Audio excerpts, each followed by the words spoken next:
Les entreprises belges restent très exposées à la cybercriminalité. 12% des entreprises concernées ont indiqué avoir subi une cyberattaque plus de 500 fois l'an dernier.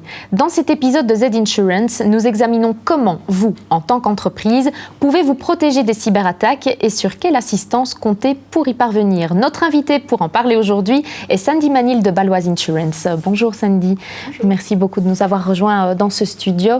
Alors, on le sait, ce contexte de crise Covid-19 fait qu'il y a une augmentation du télétravail. Est-ce que ça a un impact sur la cybersécurité des entreprises ? En effet, on a constaté que les cyberincidents ont encore augmenté en 2020 et même si l'augmentation du télétravail n'en était pas la cause unique, ça a contribué.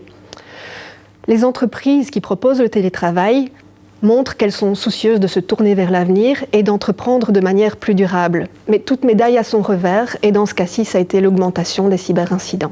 On peut penser notamment au ransomware. Les pirates détournent le système de la société, le bloquent, et proposent la clé de déblocage moyennant le paiement d'une rançon. Il y avait également la fuite de données. Le vol des données et l'utilisation de celles-ci par des personnes mal intentionnées peut porter gravement atteinte à la relation avec les clients et avec les partenaires de la société. Alors on le voit au niveau des chiffres, seules 3 entreprises en Belgique sur 10 ont souscrit une cyberassurance. Que prévoit ce type d'assurance ? Eh bien, ce type d'assurance prévoit 3 volets. Tout d'abord, il couvre le risque propre de l'entreprise, puisque celle-ci peut par exemple subir des pertes de revenus. Il y a également un volet dommages aux tiers, puisque ceux-ci peuvent être impactés par exemple par le vol des données ou ce genre de choses. Il y a également un 3e volet assistance et éventuellement une protection juridique. Alors vous venez de parler d'assistance. En quoi est-ce intéressant pour un entrepreneur ? Eh bien, lorsqu'une entreprise est mise à l'arrêt, pour un entrepreneur, il y a 1001 choses à penser. Et donc, les bons assureurs proposent une assistance qui va accompagner celui-ci par téléphone ou directement sur site durant toute la durée de la crise. Ils prennent contact avec les responsables de la société, mais également, éventuellement, avec le fournisseur externe informatique.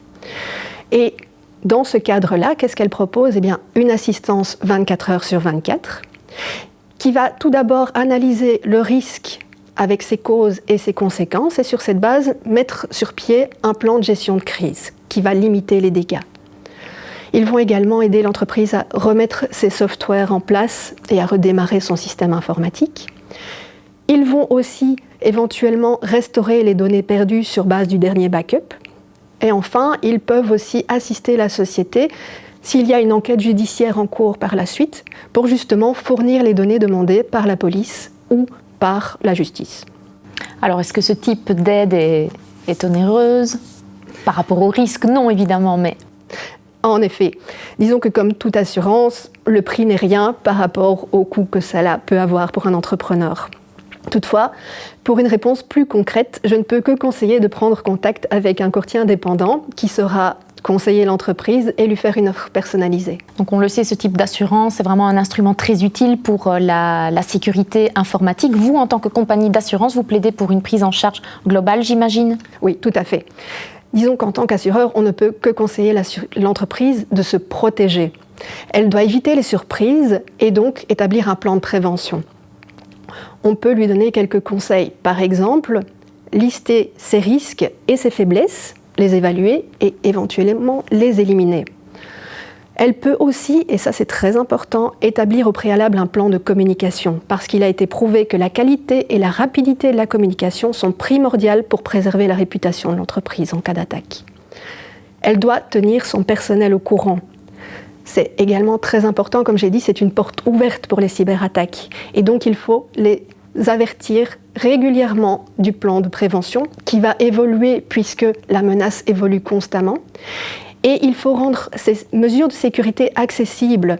Par exemple, créer un bouton phishing par lequel le personnel peut signaler les diverses attaques ou les mails qu'ils estiment un peu douteux.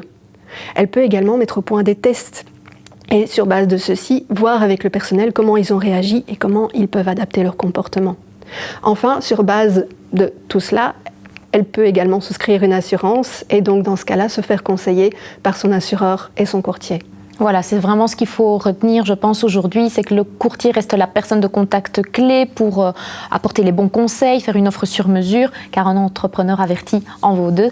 Merci beaucoup, Sandy, pour cette interview. Merci également à vous de nous avoir suivis. À très bientôt sur Canal Z.